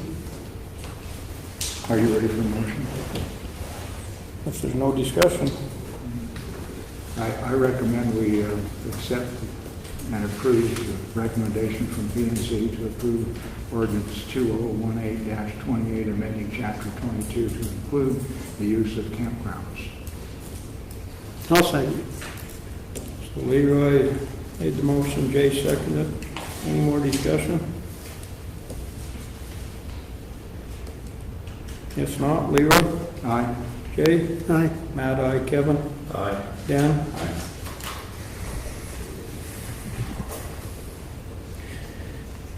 I think 15 and 16 is 21, and we're gonna have to table it till next month. We gotta figure that out we gotta make sure we're doing it the right way with the state to do what we were gonna do with this. That'd be 15 and 16. I make a motion that we table No, Item 16, what is that? 15 and 15 16. and 16 until next month. so I can, You should. Okay, now, or Jamie, Kevin made the motion, Dan seconded. Any more discussion? If not, Leroy? Aye. Jay? Aye. Matt, aye. Kevin? Aye. Dan? Aye. Okay, 17. Recommendation from P and Z on amending Chapter 1, Town Roads and Street Requirements. So what this is our subdivision ordinance, or our ordinance says that the roads in there have to be 60 foot. And we cut it down to 50 foot. I thought, when I was reading that, it said, some places said 60 and some 50. It does. We've got places that say both. So Chris, we talked about it, engineer, all of us Yeah, kind of felt like 50 feet. Just more we have to worry about. If they're wider, it's just, still gives us room to put our easements in there. We found out that on the Pocketville Road where it comes off at the Co-op Terrace Road, It's 50 foot. it's 50 foot. It's recorded that way from the Water Conservancy District. Pocketville Road's 50 foot at that point. it's interesting, all these roads from 100 south, they're all 45 feet, from there on up, they're 66 foot. Well, there's 66 foot in our ordinances too, so. Yeah, I think that, Now, the nice thing about this, it'll make it uniform. yeah, I think 50's I good. think 50's plenty, unless it's a main. Yeah, and we talked about, if it's a main Highway 9 or something, I mean, yeah, you gotta have, Like on-street parking, both sides, and yeah. And it's funny on that Pocketville Road, these guys is going over the plans and stuff, I mean, ownerships come out to the middle of the road with different people. Yeah, it's never. You couldn't even, it's never been deeded. yeah, I mean, there's no way of really getting 60 feet out of that road without a whole bunch of different people. Yeah, they're kind of strange. Yeah, it's real strange. We have to keep that road on our property. I'll now motion on 17, that we approve ordinance 2018-29, amending Chapter 1, Town Roads and Street Requirements. Second. Dan made the motion, Kevin seconded. Any more discussion on that? Dan? Aye. Kevin? Matt, aye. Jake? Aye. Leroy, aye. So number 18 is the final plat of Mesa View's final plat. You get a report on that. Yeah, I'm gonna find it here.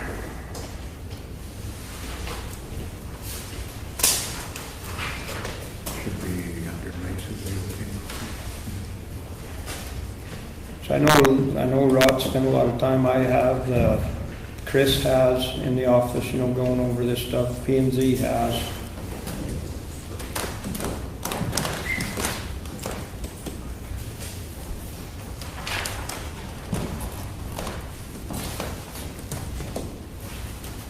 Comments from P and Z is the engineer and zoning administrator found that the standards of the final plat have been met, and any changes in conditions will apply to the final plat as a town council level. So, one thing that we did, he brought to my attention is the water lines. The state needs to approve the water system, so they're going to have to do that. That should be one of the conditions of us approving it, is that. And then to me, the others is just, with the conditions that the lawyer signs off and the engineer signs off.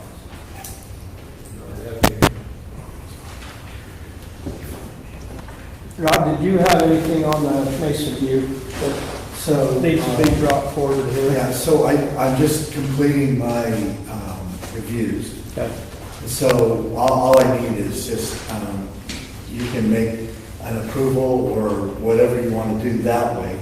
if you want to go the route of approving, then I just need a condition that just says, pending final engineering review. We've got a couple of things we're still trying to figure out. The storm drainage, I got all the data. It doesn't look like there's any fatal flaws, but I'm not done with that piece. And we still need to talk a little bit about the sewer side, in terms of what the final option is going to be. And we're just working on a couple of things. So there's nothing fatal that I would present that would prevent you from moving forward. So I think if we want to approve it, we just put that conditions in there, you know, that. Conditions there on the state. Yes, and our engineer, and the attorney, yeah, because he'll have to review it. I went over with Rock and in the office, Chris, I mean, it's a good project, Mhm. Yeah, there were some changes and they've done that, so. So are you making the motion, or? No, we gotta let you if you want. I didn't get all the things that you were saying we need to put in there. You want me to try, Megan? Yeah. I recommend we approve number 18, P&Z's recommendation to approve Mesa View final plot, subject to the final analysis of our engineer that meets all the qualifications. And the state on the And water. the state water. There's something about a lawyer or something in there. Yeah, I'm the attorney. Oh, Yeah. okay. I'll second. Okay, Leroy made the motion, Jay second. Any more discussion? Leroy? Aye. Jay? Aye. Matt, aye. Dan?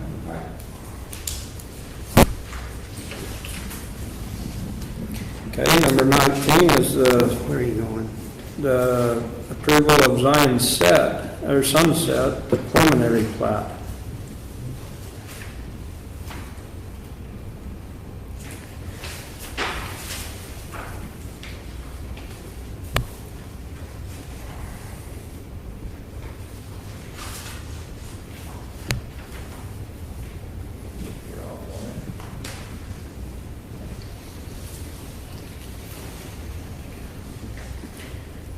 Okay, so the engineer and zoning administrator found that all the standards in preliminary plat have been met.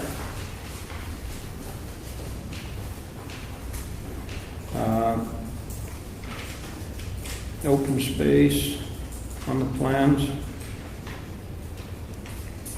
And then the total open space for all the phases. Was there something that we talked about and you take out of that? Well, it's Something about It's not in here, maybe Cameron can help us. open space or something? No, I seen it somewhere, there was, one of the papers I read on that was, had something about the trail systems in there. Yeah.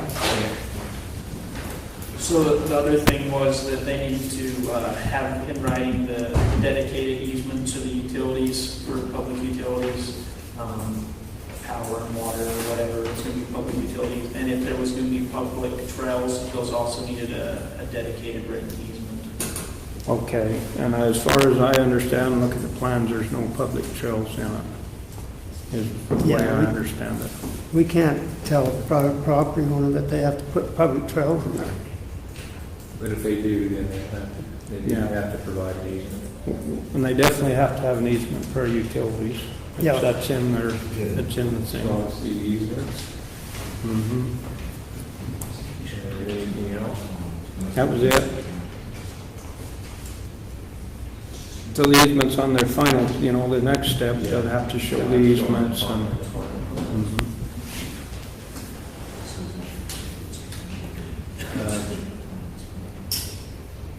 Can I make a motion? Sure. Make a motion that we approve the preliminary plat for the Zion Sunset Villa's preliminary plat, subject to getting the easements platted on their next plat, on the final plat, and that's it. Okay. I'll second. Leroy, or Kevin made the motion, Leroy seconded it. Any more discussion? I think you're trying to open space the way they designed that. Yeah. Yeah, usually. That is open space. Dan? Leroy? Yes. Jay? Yes. Kevin? Yes. Dan? Now, I'm gonna the sustain. motion and second. I second it. Kevin made the motion. Okay. Number 20 is the general plan. Recommendation to approve the final draft of the general plan.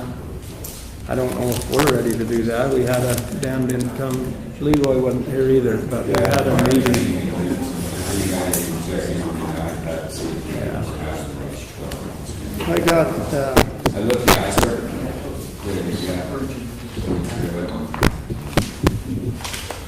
Do we have maps? I didn't see a map, or the one online. The maps, So we have a big one here tonight. We went over it. large scale maps. We did not incorporate that in this review, but you're welcome to, they're online, they're part of the document. You Yeah. have in your file. We won't pull it up. Well, we want to from our world. Yeah, maybe we should go back and just incorporate them back in. But what you've got is just the verbiage of the general plan, and then, yeah, we can certainly do something to help you see the mapping. One that the most discussion on, and which is pretty normal, is the zoning map. And we are editing the zoning map to show just a parallel, if you will, bubble or swath of ground demonstrating the intent of the commercial corridor, parallel and consistent with the highway. It was on our big map. So that was the one thing we did. We are in the process of changing based on the comments that we received. So Kevin and I and Jay, we had that meeting, and then we had a couple of people in the audience, but we went through, read the all of it. I got one. And then there was some changes. Are they done in here now? They're The one that was on the table. Yeah. yeah, that Just one. done today. Those are the changes from On last page week. number 3, that one, she's got that one marked. That current condition is there, ongoing promotional efforts to set Right. aside some conservation areas that Right. was taken out by planning and zoning, is still on that. Right. But it's red line now. Yes. And there were a few areas where we used the word zone, which everybody thought was confusing, because we're not referring to the zones in our zoning maps. So we chose a different word to distinguish when we were describing an area as opposed to getting confused about zone. So that changed in several places. I think mainly what we did that night, it was mainly just wording. Yeah. Is mainly what was done to us. You read this thing part, Yeah, I was just, on page 9, under circulation, element on Copper Road and 12 grade maintenance. in the middle of the page, right where the red line is. That last sentence is kind of confusing to me. Maybe it's just me. It says increase town revenue to, Okay, that was taken out. That was taken out. wait a minute. Yeah, that's no longer in here. You don't have the update. You probably don't have the latest one. Yeah, I do. Okay.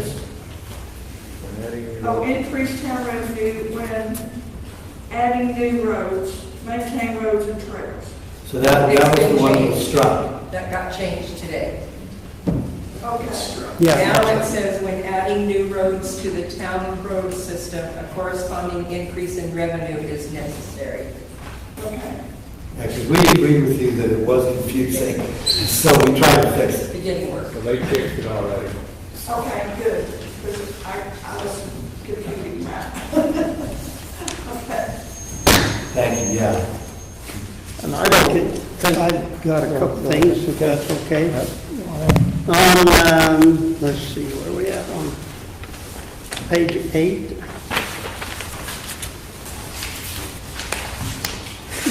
Wait a minute, not that one, yeah, I want that one too.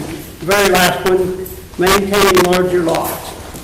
I think that's very capricious, arbitrary. It says limit denser subdividing in the current partially developed, well-established neighborhoods. Why? I think that maintaining larger lots need to be taken out. Why are you going to tell people down here in this part of town that has 2 or 3 acres that they can't have smaller acreage? I don't see why that's even in there.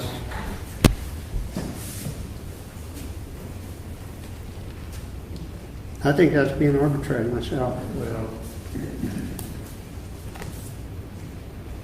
if we got the sewer systems figured out, then it may not be a big deal about having larger lots. They can, about having larger lots or smaller lots. You got smaller lots. Yeah, but, you know, like, we got Gooch over here. How many acres he got, you know? You're gonna say, oh, you gotta take it, you can't subdivide it because we're gonna maintain larger lots. That's what it says. Isn't that partially developed and established neighborhoods? That's exactly what we're saying. And I believe that came from people saying they didn't want the small lots all over town. Everywhere in town. What's a small lot? Anything with an acre. But he's got 4 acres over there. Well, he could subdivide that down to 4 lots. Yeah, he could make one lot per acre right now. Pardon? He could make one lot per acre. Well, still, But so why don't they have larger lots? They mean 1 acre lots or 5 or 10 or, I I think you're mean, talking about 1 acre, because it's under our ordinance that you can take 4 acres. yeah, but according to this, It's the goal. That's a goal. It's not Yeah. written. Yeah, I agree with you, Jay. I don't know why it's even in there. What we're trying to say there is the places that are well-developed, that are acre lots, the notion here is we would prefer to see that stay consistent.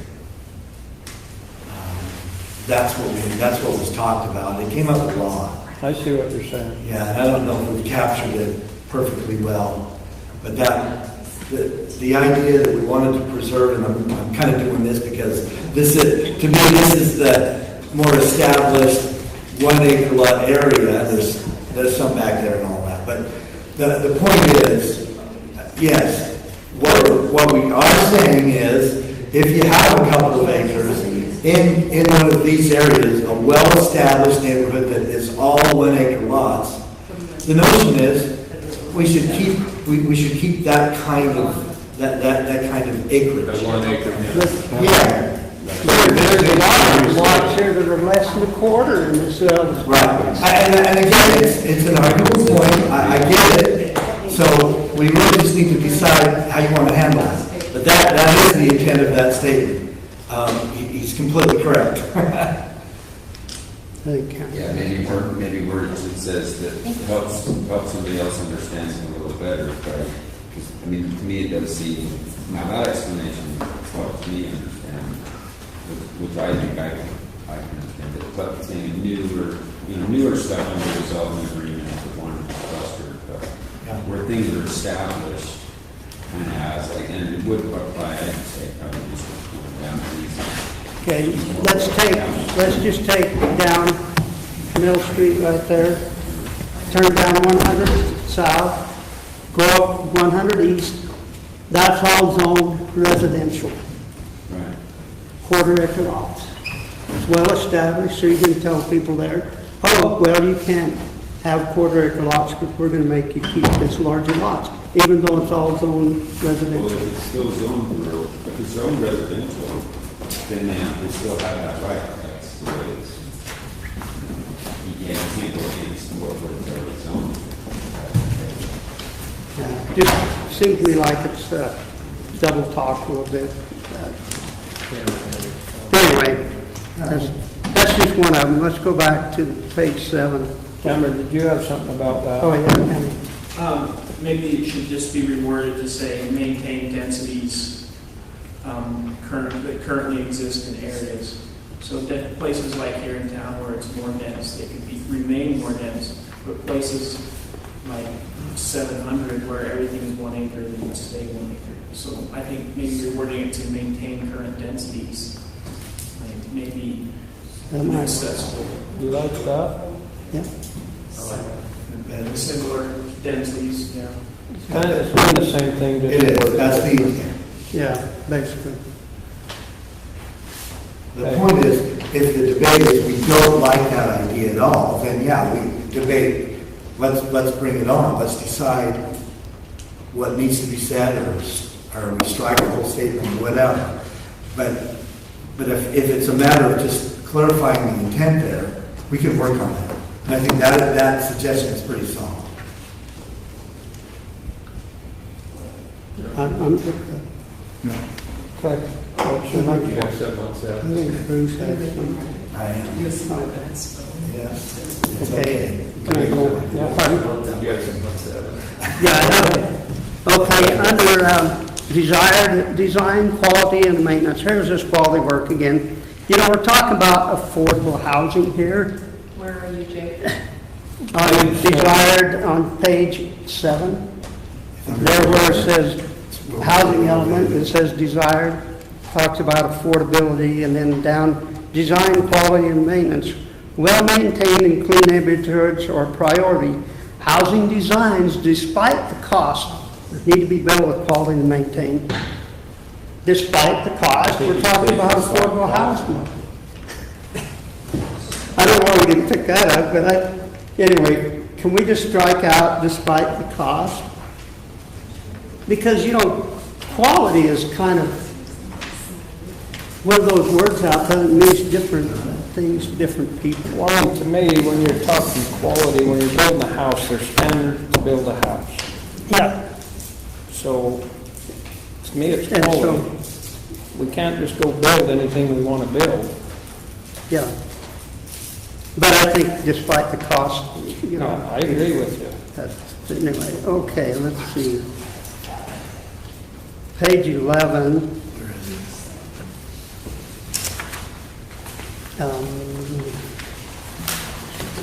Very last thing where it talks about a tourist information center. Where was that at? I didn't have this.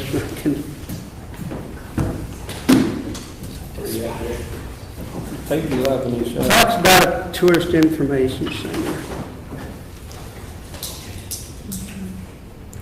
Development of tourist information center, second line up. I think, Additional signage and new balance with viewscaping, welcome visitors to the town of Virgin. I think where it's got the parentheses in there, let's just take that out. In balance with viewscaping. We don't need that in there. And it's kind of hyphenated like it's an afterthought anyway.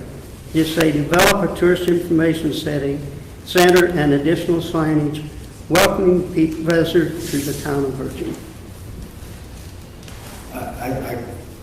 I've lost it, I can't.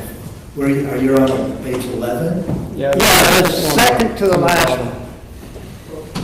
last thing there, the little bullet points I in don't there. know what that means. Okay. Said develop a tourist information center and add Gotcha. additional signage, and then it's got parentheses, in balance with viewscaping. I think you need to take in balance with viewscaping out. Okay. Just, you know, that's just, looks like it's an afterthought that somebody stuck in there, and it really,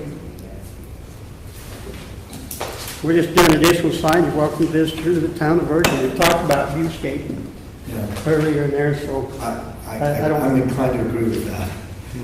The intent of putting that in there was to just make sure that we weren't putting ourselves and our signage related to any visitor center or anything above what the ordinance already requires and so forth. And so, but I think that's fine. We can take that out, and it still works because all the signage has to meet our own requirements. Yeah. That's all I got. I really thought they done a really good job on it. I think they did good. There was a few things. I really liked it. Most of it. It's simple, it's easy to The read. pictures we made the other night were great.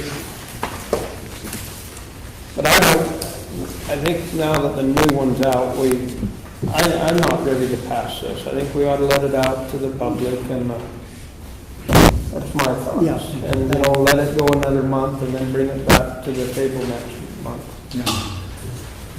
I know a lot of people still on vacation that haven't even looked at it yet. Yeah, I think we just give it another month. Can I make it? Monica? I just wanted to say, I don't know how many people know this yet, if they've gotten the email, but this picture will be replaced. We're having a contest. Yeah. Okay, so we need, Pictures. yes. Pictures of Virgin that we Pictures of birds. Or painting, yes. And we will announce that next month at the meeting. When you approve it, it will have a new picture. So anybody that's got pictures or artists or anything, get them to the town. We want to put pictures with it, so. This picture on the front of it, this isn't Virgin, so. I just thought this picture was fantastic. It's a cool picture. The truth, we really want to see something that captures sort of some visual image of the town.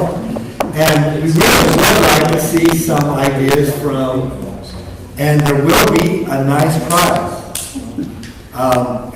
It'll be worth your while if you win. I thought that was your driveway. Well, back in the day. I really like that picture that Dave Keel had there with the trail going. I think that would be good. So if we want to make a motion, Leroy? I'll move that we table the general plan until next month. Okay, Leroy made the motion. Second. Jay seconded. Dan? Aye. Kevin? Aye. Matt, aye. Jay? Aye. Leroy? Aye. Okay, the next one is the open forum. Bruce?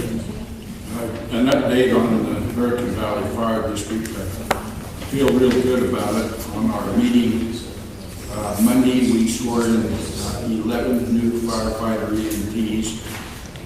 We have 29 full-time and about 12 part-time now. The district is solvent. We are now in the process of making arrangements to man the new station at Coral Canyon. We finally got Washington to get their agreement with us, so that will be manned. Up in the Rockville Springdale district, our chief has been able to find a fire engine, a brand new one. It's a demonstrator model, but it saved the taxpayers up there $90,000 on the cost of the engine. So we feel good as a district. We have now 3 wildland fire crews. Unfortunately, we have in the news one that was killed up in California. Our latest deployment was up in the Boise, Idaho area.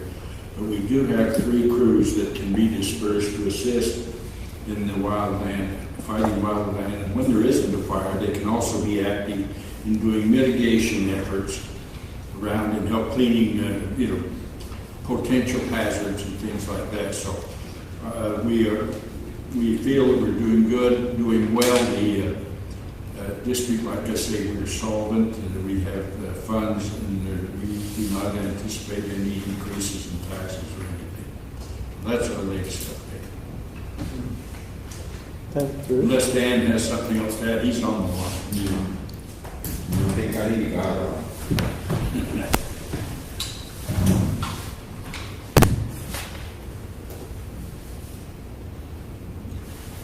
Anybody else? Cameron? Cameron, I just had a comment. We were talking about the taxes earlier, the 3% or whatever, 0.3% highway tax. I don't know, there's a lot of cities not taking that. That may come with obligations. If we take that money, that may come with obligations, so I don't know if that's, should be something looked into before we just decide to take that money without investigating what obligations. Thanks, Cameron.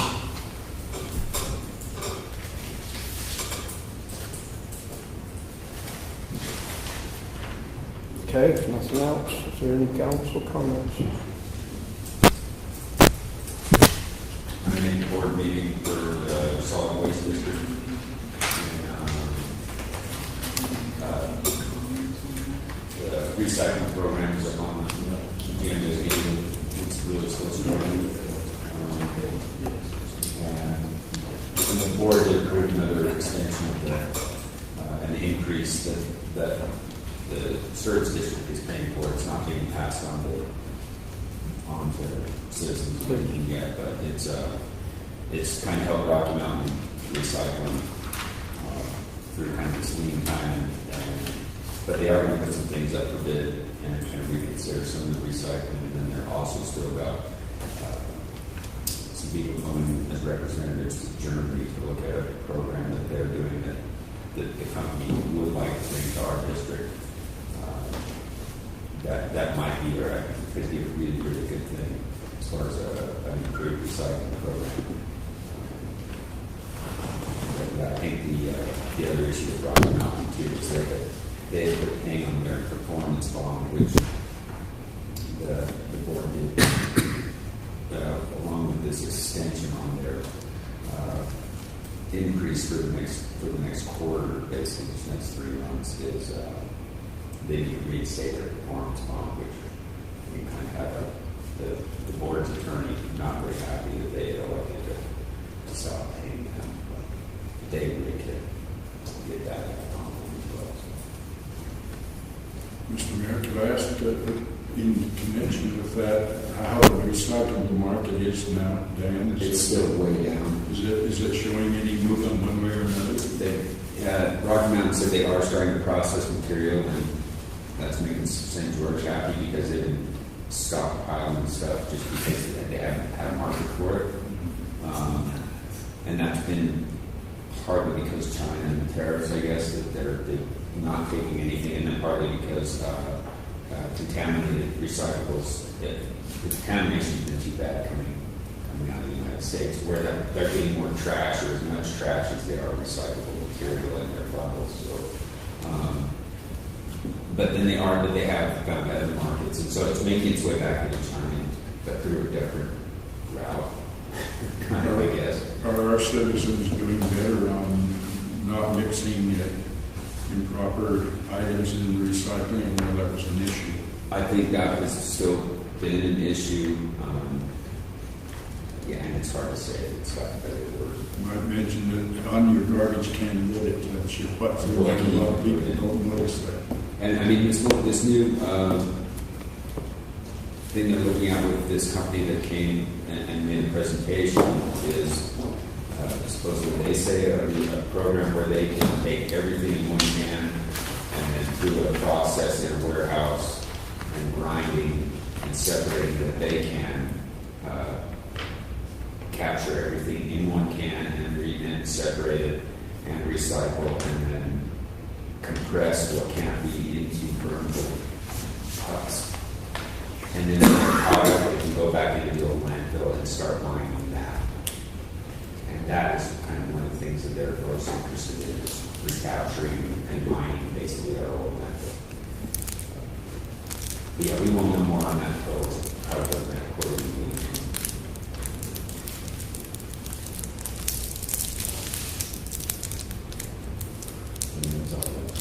Okay, thanks. Kevin, you got anything? I don't have anything. Leroy? I don't have anything. Jay?